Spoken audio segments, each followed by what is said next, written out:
vous dire, s'ils partent, eh bien, tant pis pour eux. Mais nous avons quelque chose que nous voulons mettre en place, qui s'appelle l'impôt universel, qui est mis en place par un pays, par exemple, comme les États-Unis. Donc, ce n'est pas absolument affreux de le mettre en place, qui s'appelle l'impôt universel. Qu'est-ce que ça veut dire, l'impôt universel? Vous partez de France, les impôts que vous devez en France, par rapport au différentiel des impôts que vous devez payer dans le pays où vous vous êtes réfugié ou exilé fiscalement, eh bien, vous les devez toujours à la France. Sinon, vous rendez votre passeport français. Voilà ce que ça s'appelle l'impôt universel. Vous dites tant pis pour eux, mais tant pis pour eux, tant pis pour nous, tant pis pour la France. Non, mais quand même, pour qu'on soit sérieux dans ce qu'on est en train de dire.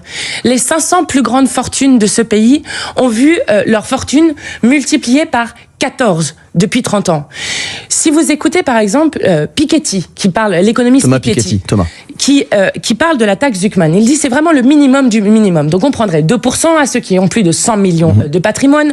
Il se trouve que si on prend ces 500 plus grandes fortunes, ils avaient 200 milliards en 2010, ils en ont 1000 à 1200 aujourd'hui. Il dit il faudrait un siècle, si on prenait ne serait-ce que 2%, un siècle pour retourner à la situation de 2010 où les pauvres n'étaient pas malheureux, étaient toujours aussi riches. Il y a un moment dans ce pays où ce qui est en train de se passer, c'est que cela va trop loin. Les riches se sont trop enrichis, le peuple s'est trop appauvri et on se retrouve avec un patrimoine commun qui est détruit par la Macronie.